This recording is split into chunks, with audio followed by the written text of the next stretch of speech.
Hey, so today I'm gonna show you how to clean my guinea pig's cage. So the first step is you basically just take all the like toys that they have in there out of the cage. And I usually just put them like on my counter. And you can take the food bowl out. Don't mind her. She's annoying. She sucks. And then you take their hides out because if you don't, they won't want to leave because they have to be removed. They have to be removed from the cage when you clean it. So if you don't take the hides out, they won't want to leave the hides. So you can't get them out of the cage. And then I take these little beds and then I put them in the cage so that they can crawl into them. Sometimes it might take them a minute. Sometimes you might have to chase them around the cage, but sometimes they're good. And you just put them in their little travel cages. Like so, just kind of stuff them in there. It's a little awkward, but they're fine. And Buttercup, all brown, will complain and whine because she's annoying. Don't mind her. So what I started doing is putting them in my bedroom so that I don't hear Buttercup whining. I just put them on the floor like this. I have them kind of facing each other so they can chit chat if they want to. So then the next step is I have a vacuum cleaner right here. This is this charger it's resting on, so I usually just put it back on the charger when I'm done. And then you just go and you vacuum everything up.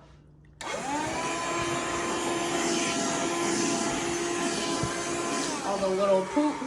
Brianna, what's an alternative if they don't want to vacuum? An alternative to the vacuum cleaner is this handy dandy handheld broom and dustpan. You can also sweep up the poop. My personal favorite.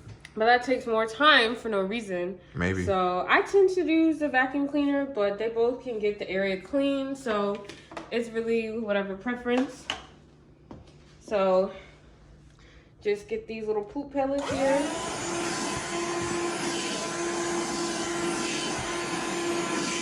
Okay, so now I'm finished vacuuming up the poop, so I'm just gonna throw it in the trash can.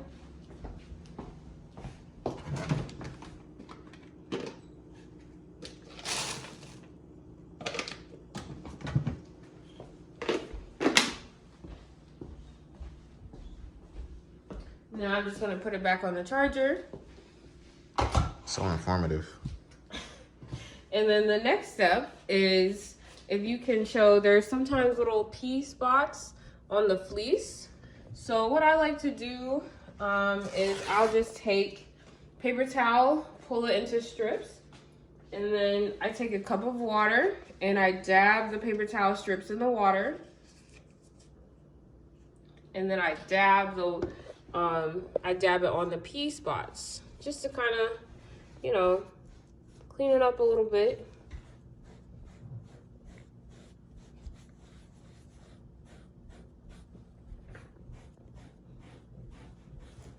It of course doesn't get it out of the fleece, but it gets it so it's not just sitting on the top. For reference, you're probably going to see the spots in the back left part of the cage where their hides are, as well as this front left corner where they like to poop and pee a lot. So you'll probably be just in this area right here. So pretty much the last step is putting the hay back in their cage. So I keep the hay under their table right here. So I like to set the hay down in the actual cage because it's very like, has a lot of flyaways. So, I mean, they're already gonna be eating the hay in the cage anyway. So I just put it down there. Be warned, once you break this hay out, you're gonna hear screaming and complaining by our lovely Buttercup. So you just pick it up and just put it in their little hay rack. I like to overfill it just slightly because I only refill their hay once a day. I clean their cage usually twice a day, morning and night, but I only refill their hay once a day because, I mean, they don't eat that much. So just put it there. It's not a big deal if some is like left underneath it because they'll eat it. anyway. So just tie it back up, and then their pellets I don't deal with every day. That's kind of a more play by ear type thing. So right now their pellet bowl is this full. They can go about 2 more days on this, so I'm just kind of gonna leave it here. Sometimes their bowl's a little crusty on the outside. You can't really see it, but if you run your finger along it, it's kind of like crusty. So sometimes I'll take another one of these little makeshift wipes and I'll just take it and wipe around the bowl. But they like to bend their whole bodies into the bowl. So I'll take another dry one and dry it afterwards so they don't like rest their bodies on wet surface. And yeah, then you just kind of put it back in the cage, and then you put their hides back in. I always put the tree trunk on the furthest left because one day I found them trying to climb. I used to have the blue house on the furthest left, but one day they were trying to climb over the blue house to the edge of the cage, and we can't have that. So just put the toys back in there.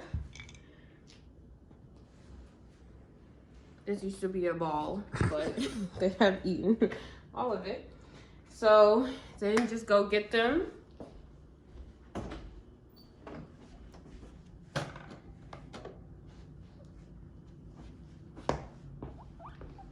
So I typically put them in one at a time. I try to do it. It doesn't really matter what order you put them in, but I try to remember who was best about getting into the travel cage first, who like climbed into the bed first, and then I put them in back in that order. So you just set it down, let them climb out. I kind of dump it out because sometimes they'll poop in the little beds, or they might have like hay or something in there.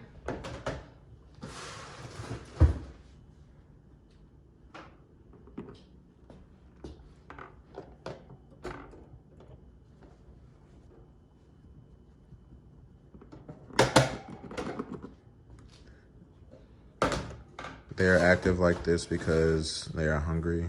All they do is eat. And then the very last step is giving them their daily veggies. So typically I'll give them some peppers that I pre-chop. So you just grab a handful. They love peppers. So you just, excuse me, grab a little handful, put it in like that, and they go to town. Yes, they do. And then they also really like... Oh, she snatched it from her. Yeah, she does that. And then I'll give them romaine lettuce. This is kind of the end of the bag, so I'm just going to give them this whole thing. But I usually give them like 4 to 5 big pieces of romaine lettuce a day, and they will just go to town on that as well. So that is pretty much it.